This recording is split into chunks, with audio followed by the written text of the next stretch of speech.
Hello, everybody. This is Jared, the non-alcoholic aficionado, and I'm here with James Bigler, head brewer of Go Brewing. Hi, everybody. I'm James. We're going to start off our tour with our lab. Cool. This is where everything starts. Yeah, this is our most important part of what we do. No matter how we make the beer, the whole point is that it's safe for people to drink and it is non-alcoholic. This is where we can verify that the beer is indeed safe and it is non-alcoholic. We have an alkalizer that measures and makes sure that we're under that 0.5 threshold no matter what we release. We're also checking for any microbiological activity, pathogens, anything that could make anyone sick. Being non-alcoholic, obviously that could be a risk, but because of our pasteurization process and our lab micro program, everyone is safe, healthy, and very, very happy. That's perfect. Yeah, so what's next? We're gonna continue down the hallway and we're gonna try to take you on a step-by-step process from beginning to end. So our lab is typically the end of the process, right? Verifying our quality and safety.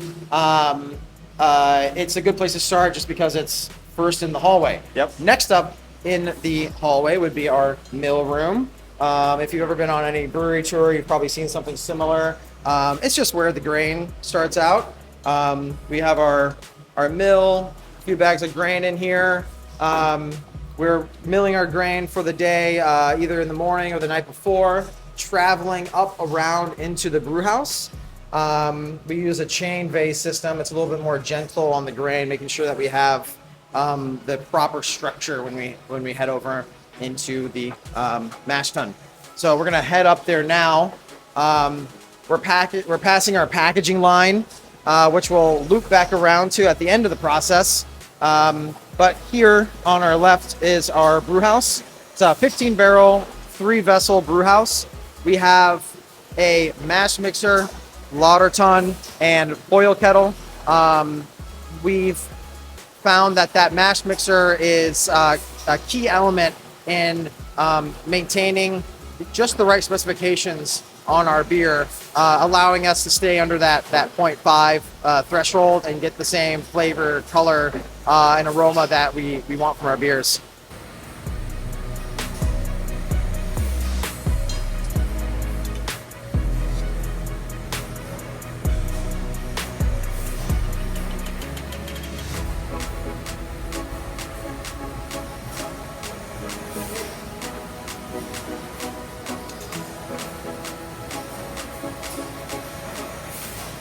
On the right side here, right across from our tight little space, is our cellar. So currently we have 8 fermenters, a mix of 15 and 30 barrel sizes. We are maxed out, full capacity at the moment, which we are working on expanding quite a bit. But in the time being, we're doing the best we can to keep that beer flowing to you guys. From our cellar, we're going to step right behind. If you want to squeeze right through here, follow me. And on the back end here, we have our centrifuge.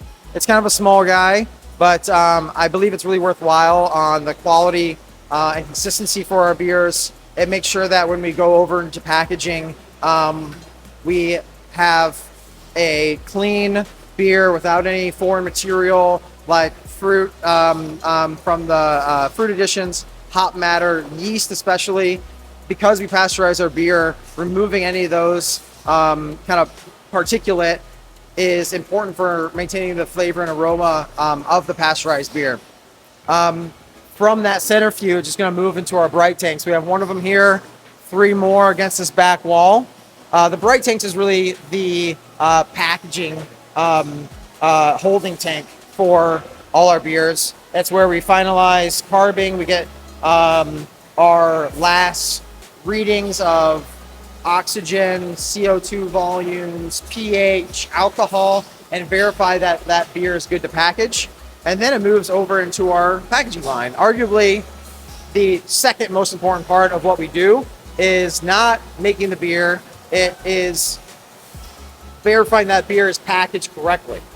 So the lab verifies that everything's quality and safe. and the packaging line, make sure that it actually can arrive to you in its full original form. We have a really nice packaging line. We're canning our pre-printed cans right now. This is a Freedom, Cali Freedom Pale Ale.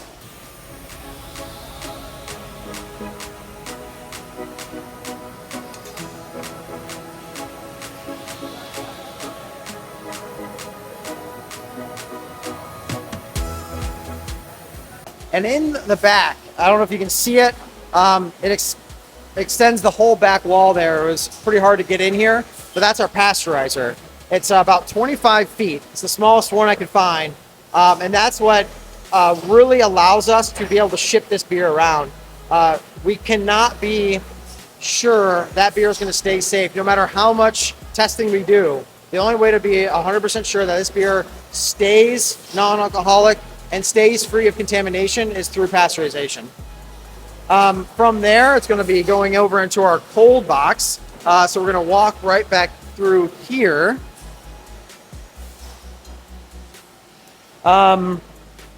We've been open now for about 2 years. This facility opened.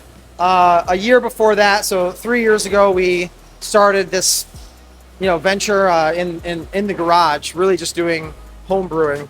And we slowly dialed in a very simple process of making normal beer and trying to discover how we could bring that into a non-alcoholic specs, right? So getting those beers to maintain their flavor and aroma under 0.5. And it was just slowly, incrementally changing the recipes, changing the timing, changing the temperatures until we hit our targets.